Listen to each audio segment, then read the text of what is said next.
Assalamualaikum warahmatullahi wabarakatuh. Perkenalkan nama saya Muhammad Hadi Alareda dengan NPM 23759023 dari program studi Teknologi Rekayasa Perangkat Lunak.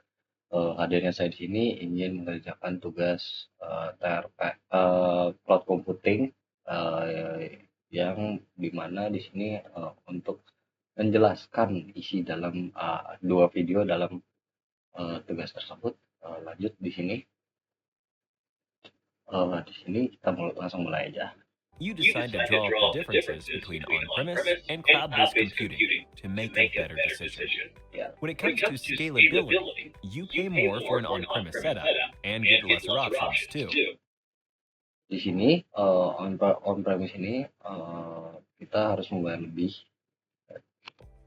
Once you've scaled up, it is difficult to scale down and often leads to heavy losses in terms of infrastructure and maintenance costs. Hasilnya di sini juga akan boros di infrastruktur dan di maintenance-nya juga. Cloud computing, on the other hand, kalau on-premise, kalau untuk cloud, allows you to pay only for how much you use, with much easier and faster provisions for di sini kalau untuk cloud computing sendiri, di sini kita bayar sesuai kebutuhan kita aja. scaling up or down. Next, let's talk about server storage. On-premise systems need a lot of space for their servers. Nah, untuk on-premise sendiri kita butuh banyak space untuk banyak ruangan untuk server storage-nya. Notwithstanding the power and maintenance hassles that come with them. Nah, ditambah lagi harus maintenance sama biaya electricity, biaya listrik. On the other hand, cloud computing solutions are offered by cloud service providers who manage and maintain the servers. Ya, kalau server storage dari cloud computing sendiri, ini ya dari server service providers, kita nggak perlu maintenance lagi, listrik lagi, itu udah dari server provider. Saving you both money and space. Then we have data security. On-premise systems offer less data security, thanks to a complicated combination of physical and traditional IT security measures, whereas cloud computing systems offer much better security. Ya, kalau di data security balik lagi, kita harus mengelola keamanannya sendiri untuk yang server storage dan masih pakai metode lama dalam keamanan security pada server. And let's you avoid having to constantly monitor and manage security protocols. Dan di sini kalau ada data security, kalau yang di cloud computing ya di sini udah up gitu loh, udah tinggi keamanannya, dan kita juga bisa melihat juga untuk itu. In the event that a data loss does occur, the chance for data recovery with on-premise setups are very small. In contrast, cloud computing systems have robust disaster recovery measures in place. Nah, kalau misalkan data loss pada on-premise di sini, kita bisa lihat ya bisa aja, tapi kemungkinannya bakal kecil banget. Tapi kalau di cloud sendiri, ya mereka udah ada backupan dari sana, jadi kita bisa ngebalikin data to ensure faster and easier data recovery. Finally, we have maintenance. On-premises systems also require additional teams for hardware and software maintenance, loading up the cost by a considerable degree. Cloud computing systems, on the other hand, are maintained by the cloud service providers. Seperti yang tadi yang dibilang, maintenance sendiri di sini kita harus kalau on-premise ini kita harus nyewa orang, bayar orang untuk maintenance server kita. Tapi kalau misalkan kita menggunakan cloud computing di sini ya udah semuanya ya udah di maintenance sama ini sendiri, sama service provider sendiri. Reducing your costs and resource allocation substantially. So now, thinking that cloud computing is a better option, you decide to take a closer look at what exactly cloud computing is. Cloud computing refers to the delivery of on-demand computing services over the internet on a pay-as-you-go basis. In simpler words, rather than managing files and services on a local storage device, you'll be doing the same over the internet in a cost-efficient manner. Cloud computing has two types of models, deployment model and service model. Nah, di sini kalau yang penting ada dua tipe ya, deployment model dan service model. There are three types of deployment models, public, private, and hybrid cloud. Dan di sini ada 3 tipe deployment mode juga di dalamnya, public cloud, private cloud, dan hybrid cloud. Imagine you're traveling to work. You've got 3 options to choose from. 1, you have buses, which represent public clouds. In this case, the cloud infrastructure is available to the public over the internet. These are owned by cloud service providers.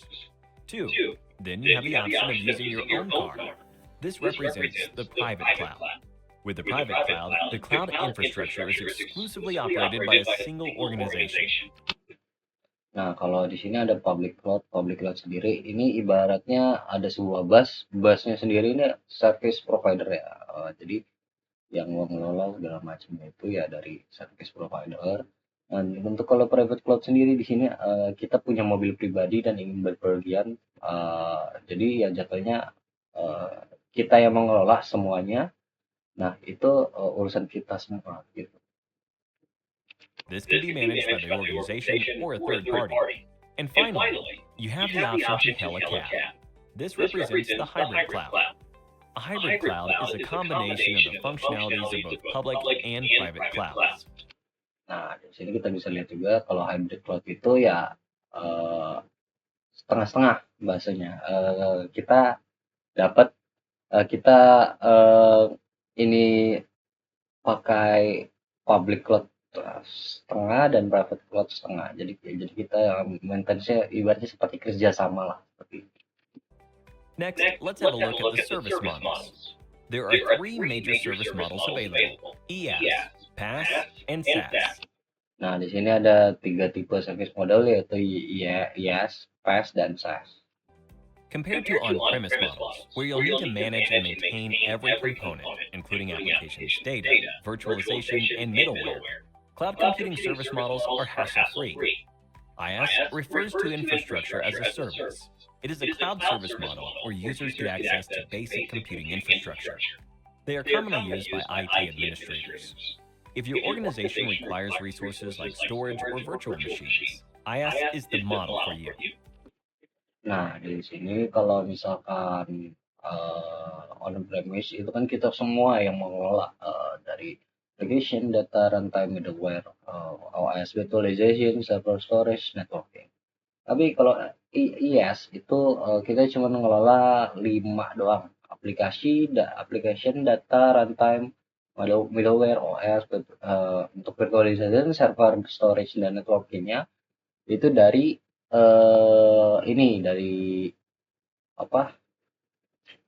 service providernya. Dan biasanya ini digunain ya IT administration tadi. You only have to manage the data, runtime, middleware, applications, and the OS, while the rest is handled by the cloud providers. Next, we have PaaS. PaaS, or Platform as a Service, provides cloud platforms and runtime environments for developing, testing, and managing applications. This service model enables users to deploy applications without the need to acquire, manage, and maintain the related architecture. Nah, di sini kalau PaaS di sini kita hanya mengelola application dan datanya doang. Dan untuk sisanya ya kita serahkan ke service provider. If your organization is in need of a platform for creating software applications, PaaS is the model for you. Nah, PaaS ini sangat disarankan buat gunaan buat untuk pengelola manage the application, pengelola aplikasi. Requires you to handle the applications and the data. The rest of the components like runtime, middleware, operating systems, servers, storage, and others are handled by the cloud service providers. And finally, we have SaaS. SaaS, or software as a service, involves cloud services for hosting and managing your software applications. Software and hardware requirements are satisfied by the vendors, so you don't have to manage any of those aspects of the solution. If you'd rather not worry about the hassles of owning any IT equipment, the SaaS model would be the one to go with. Ya, di sini ya kalau di sini saya sendiri ya biasanya jatuhnya kita kayak kerja sama vendor ya. SaaS, the cloud service provider, handles all components of the solution required by the organization. Nah, di sini kita bisa lihat juga kalau SaaS ini dia mumpuni semuanya, dia mengelola semuanya untuk yang dibutuhkan oleh organisasi. Time for a quick. Dan sekarang di video selanjutnya.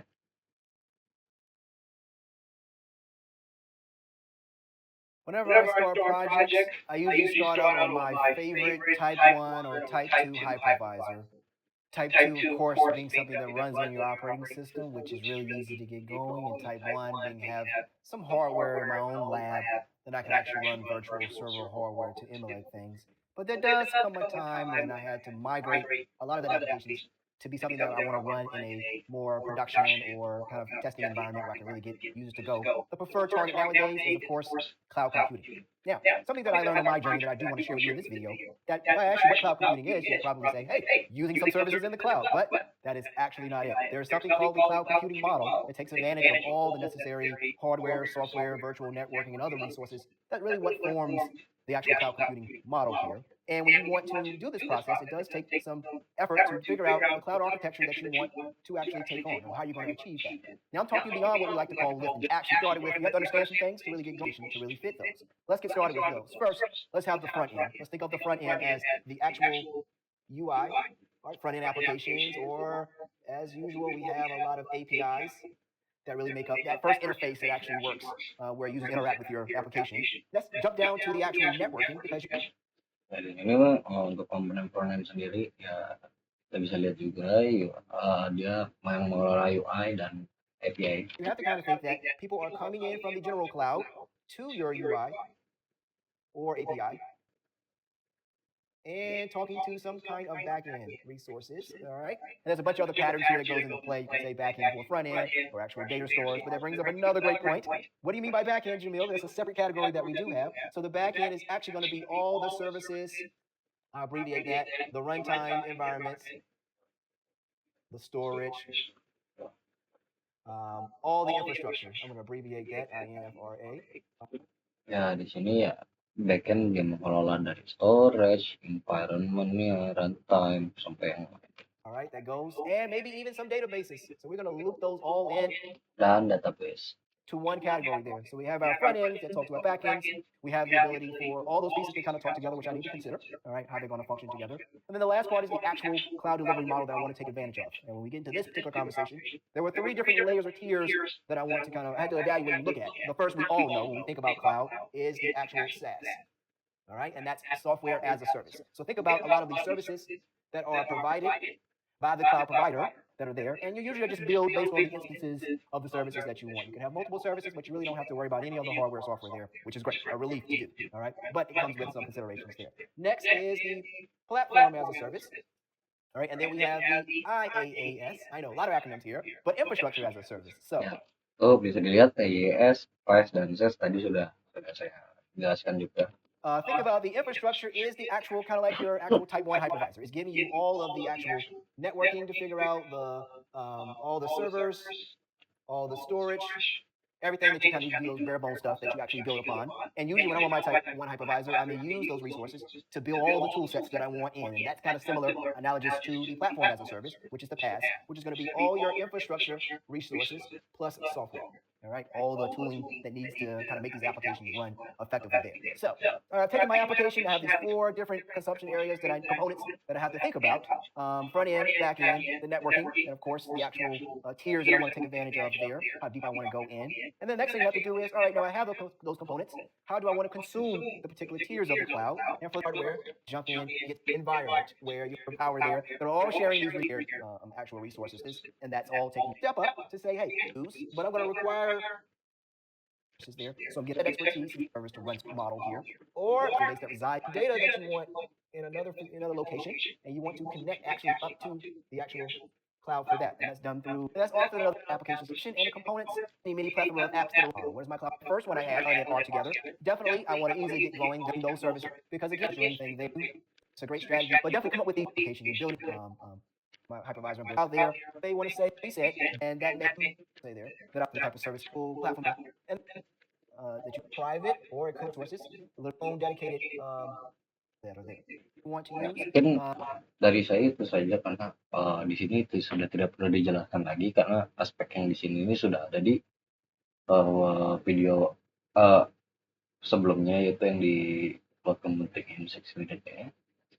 Jadi sekian dari saya. Wassalamualaikum warahmatullahi wabarakatuh.